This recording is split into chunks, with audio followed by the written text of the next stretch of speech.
কথায় বলে ভালো মানুষের ঘর থেকে নাকি ভালো সন্তান জন্মগ্রহণ করে, আর যে সমস্ত সন্তান রাস্তাঘাটে জন্মগ্রহণ করে তাদের কোনো পরিচয় থাকে না। আর যাদের পরিচয় থাকে না, নির্দিষ্ট করে বলা যায় না তার বাবাকে, তাদেরকে বিশেষ করে সন্তান বলা হয়।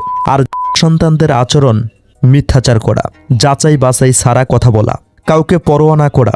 কারণ সন্তানের তো বাবা নেই, তাকে তো শিক্ষা দিতে পারে না।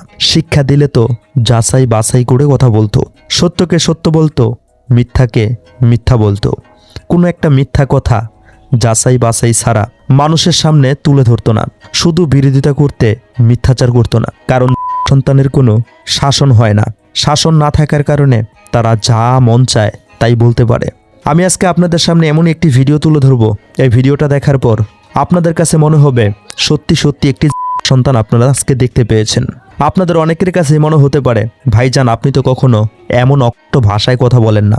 না ভাই, আমি কখনো অকট্ট ভাষায় কথা বলি না, ভিডিও তৈরি করি না। আজকে বাধ্য হচ্ছি এই ভিডিওটাকে তৈরি করতে।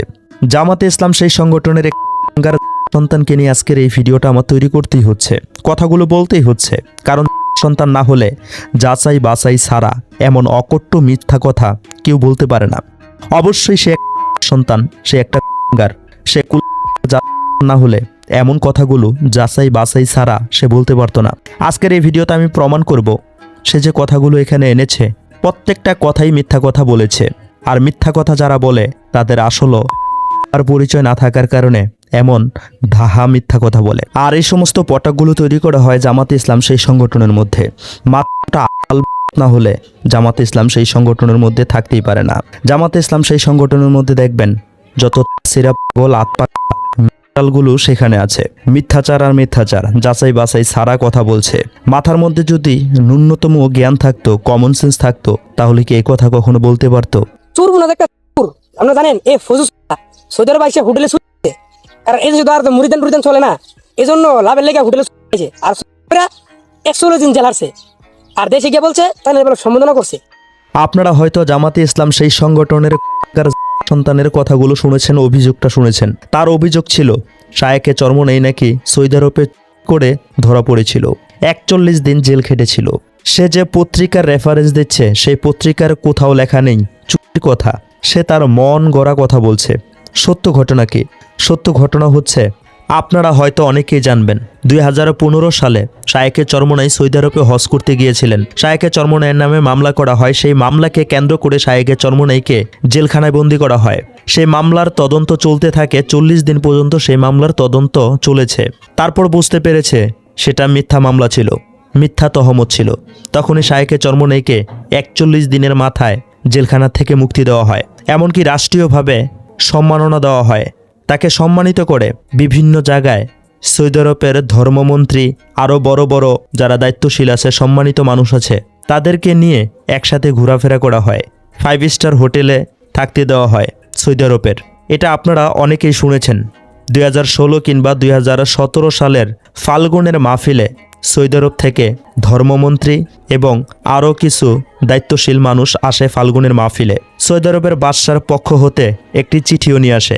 সেই চিঠি ফাল্গুনের মাহফিলে মাঠের মধ্যে পড়ে শোনায়, আরেকজন বাংলা দিয়ে সেই আরবির ট্রান্সলেট করে দেয়। সৌদি আরবের ধর্মমন্ত্রী এই বিষয়ে কথা বলে, কি কি কারণে শায়েকে চরমোনাইকে সেখানে বন্দী করা হয়েছিল।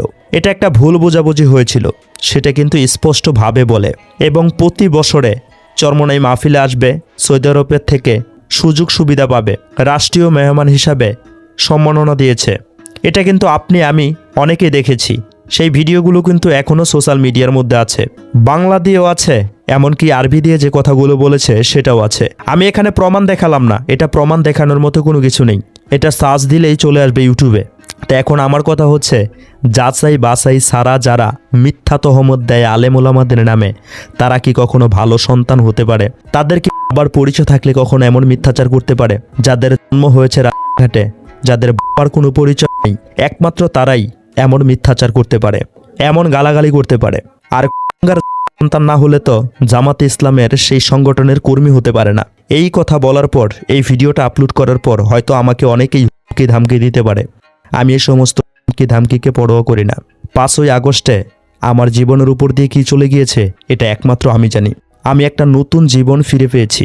আল্লাহ পাক রব্বুল আলামিন আমাকে একটা ভুনাস দিয়েছে জীবনটা। এই ভুনাস জীবন নিয়ে মিথ্যা কথা সহ্য করার মতো ধৈর্য ধারণ আমার ভিতরে নেই।